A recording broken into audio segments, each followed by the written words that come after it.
Hey students, this is Dr. Carly Opson and I'm your instructor for SERP 509. It's a co-convened class with SERP 409, but if you're a graduate student, you'll be taking this course completely online.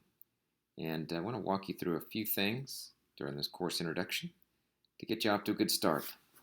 The first thing is to make sure you're in the right place. SERP 409 is Foundations of High Incidence Disabilities. And high incidence disabilities are the disabilities that are most common. So the disabilities that are most common that we'll be learning about during the semester are specific learning disabilities, speech and language impairments, intellectual disabilities, emotional disturbance, and other health impairments. And you can see that each of those categories is usually larger than all other of the disability categories combined. So if you're going to be teaching special education, if you're going to be teaching in general education, if you're going to be working out in the schools with kids who have disabilities, these are the kids you're most likely to come in contact with because they make up the majority of the kids receiving special education services. Here's what I want to cover in this introduction. I want to go over objectives. I want to do a quick introduction of myself. I want to cover the course expectations, do a little syllabus review. We'll review what we have covered in terms of objectives so that you're ready to take the quiz. And we'll talk about what your assignments are next.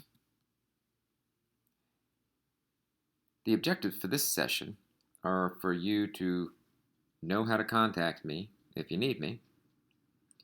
And when given a situation, apply the course expectations. That's actually part of another activity that you do online in this first course session.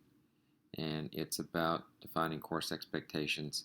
And there is a discussion section called Intro and Syllabus that you will go to and describe how you will be prepared, active, and respectful across the course.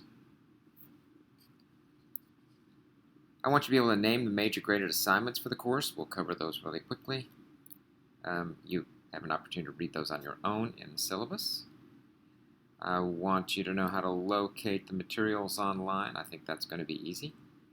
And then I want to talk about the time frame for taking quizzes and getting other assignments done, just so that it makes sense for all of us. So I should go back to that.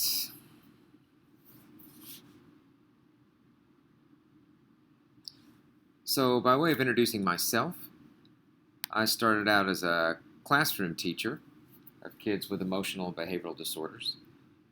I worked in rural areas. I worked in some of the largest districts in the country, often with kids with severe emotional and behavioral disorders. Kids who were extremely violent, aggressive, and assaultive. Then when I was working my master's degree, I had a job for 6 years as a district-wide behavioral consultant in Scott County Schools in Scott County, Kentucky, in the Georgetown School District. I learned a lot there about kids and about intervention planning, and I learned a lot about teachers and about people and about working with adults.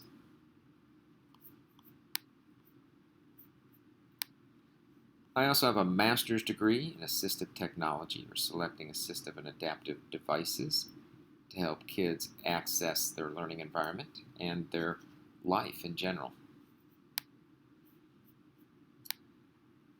I got my doctorate at the University of Kentucky. I got my start as a research associate with the National Center on Positive Behavioral Interventions and Supports. And then when I graduated, I came to the University of Kentucky. And, not the University of Kentucky, I came to the University of Arizona. And I've been here ever since. I've been here for about 15 years. I am the director of the cross-categorical, or what is now the mild moderate teacher certification program, and I'm also the director of the special education unit here at the University of Arizona and the College of Education.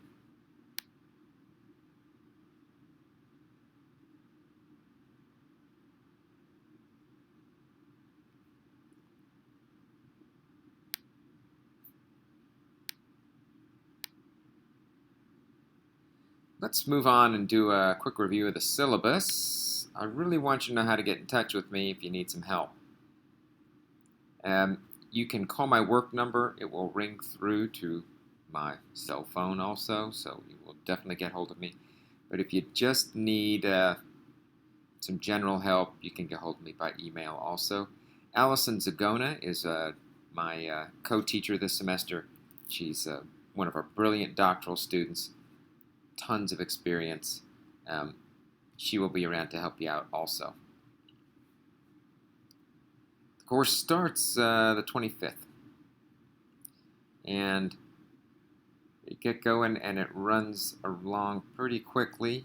There's no required text.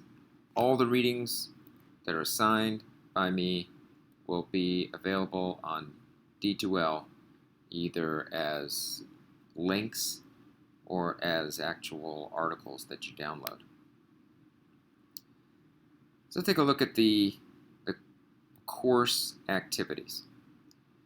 There are discussion sections. There are 10 assignments requiring you to participate in an online discussion with your course peers.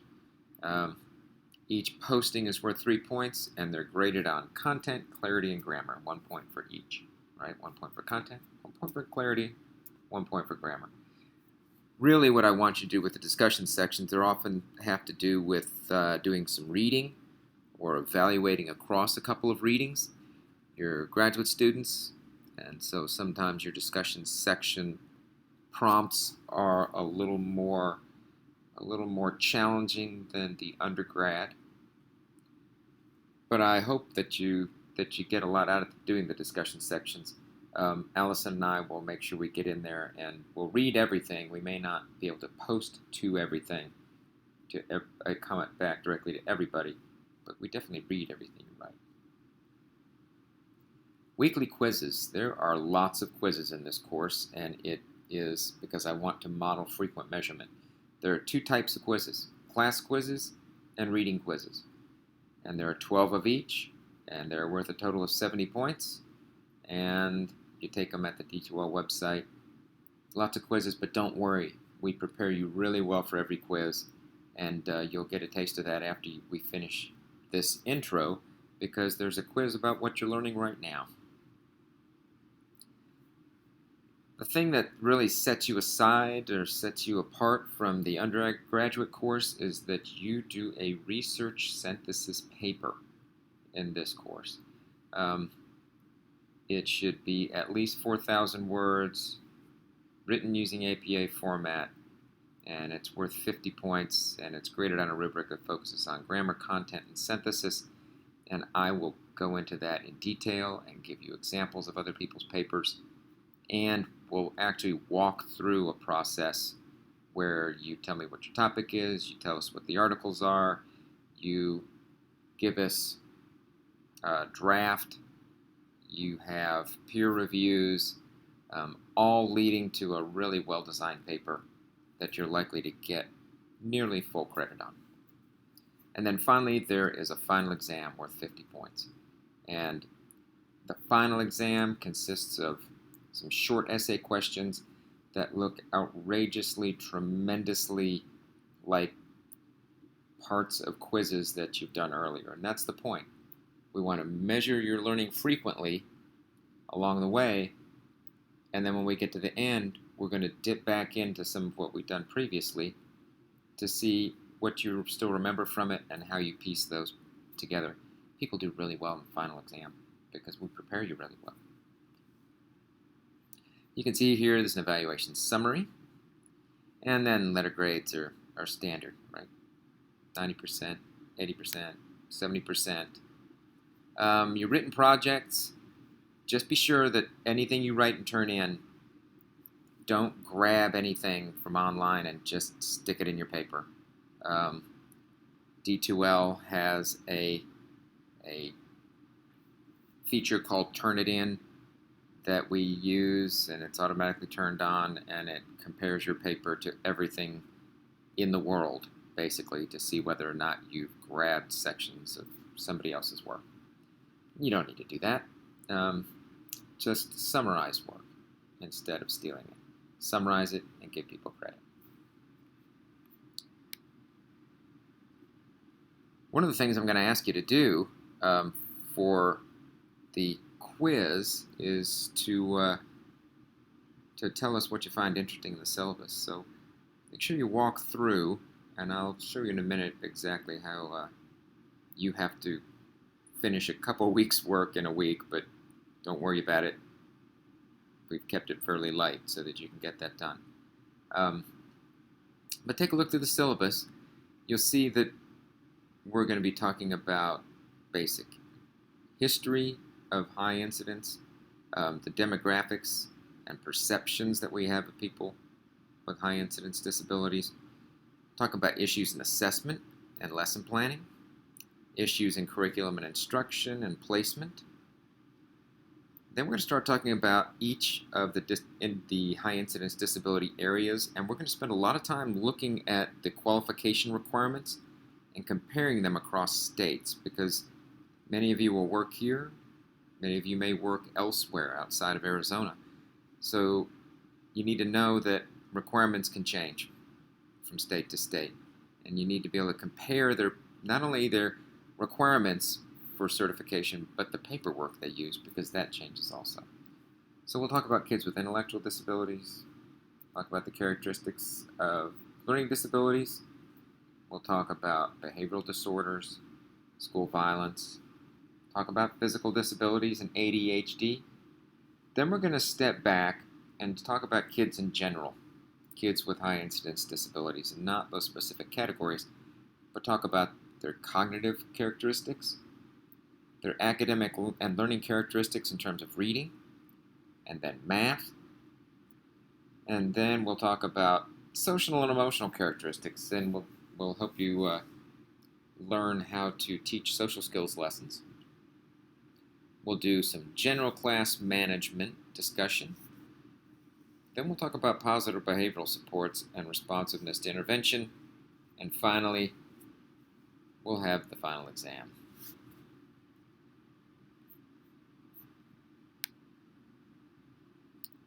Let's take a little closer look at the first couple weeks of class, just to see how you should get into a process for getting things done.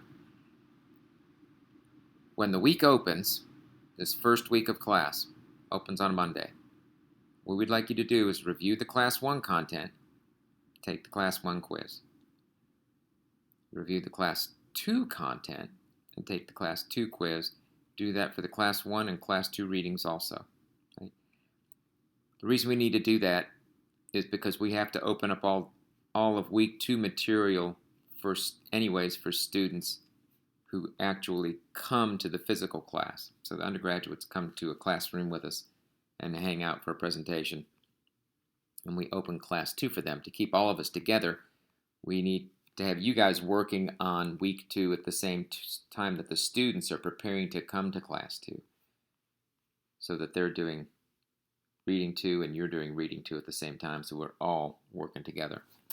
And then there's a Class 2 online discussion activity. Several things to do in the first week. Don't worry, they're not that long. It won't be that hard. And after the first week, it really settles down.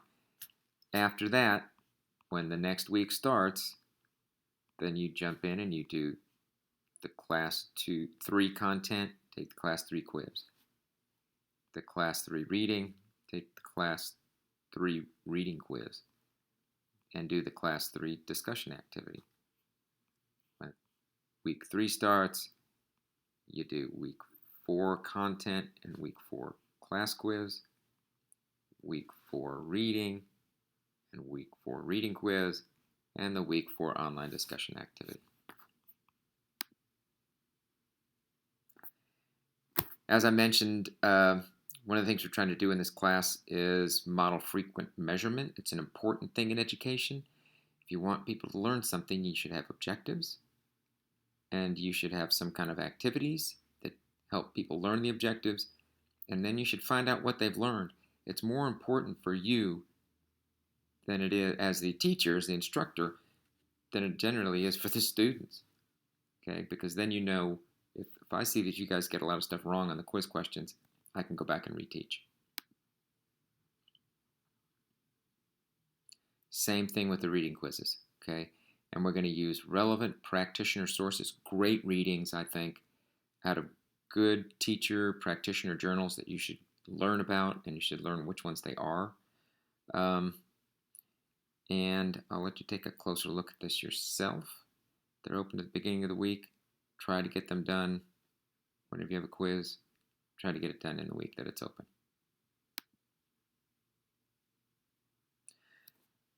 The research article review, this is the big research paper, the research synthesis.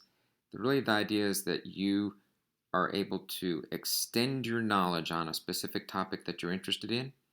And we also want to work on developing your writing skills, but we also want to work on modeling good writing practices that you should use with your students.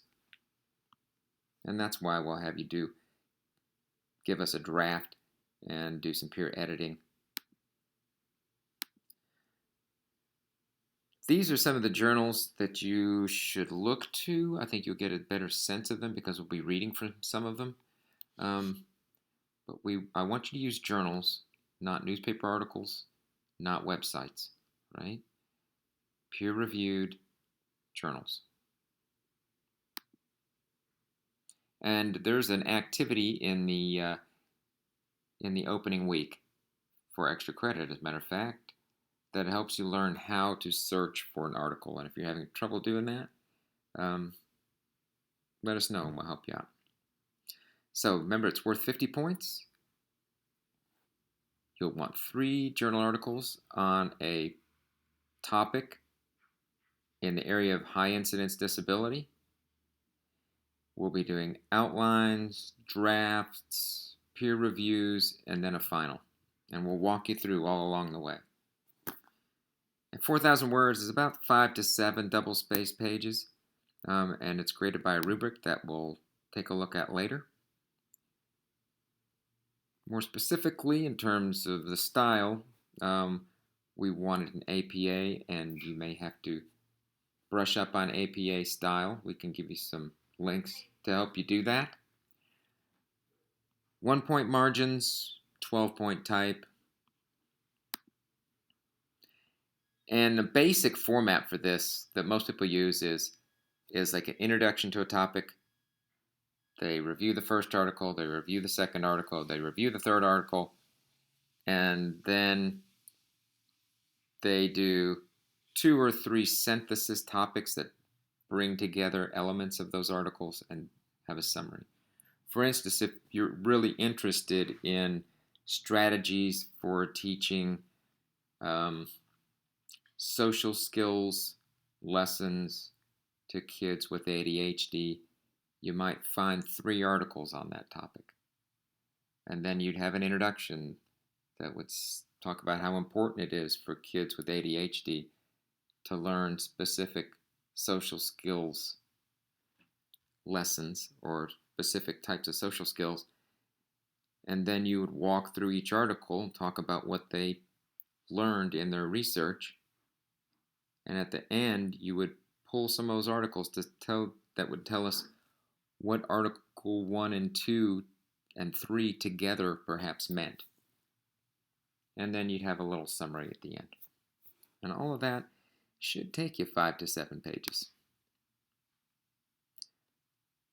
I'll make sure to give you some examples of student projects from the past. We've gotten some really good work, and I think people have learned quite a bit. And again, we walk you through step by step, so don't worry, you won't be left behind. So to review, there's a variety of ways to get in touch with me. Probably the best is email. Give me a call if you feel like you really need to talk to me in person to person about a specific issue. When given a situation, apply the course expectations. Make sure you read that earlier piece that is up about our course expectations. Par the course. Be prepared, active, and respectful. And I think that will give you some insight into what we're looking for. You should be able to name some of the major graded assignments for this course. That will be on the quiz. You should be able to, if the quiz asks you where will you find the materials for this course, D2L would be a really good answer. And then you should be able to describe the timeline for taking quizzes. Once again, as we're getting started, here's the last thing to keep in mind. For week 1, from the time class opens until the second week of class starts, we need you to get finished with class quiz 1, reading quiz 1, class quiz 2, reading quiz 2, and there's a few other little activities to take care of. The first week is pretty activity intensive, folks, but after that it settles down quite a bit.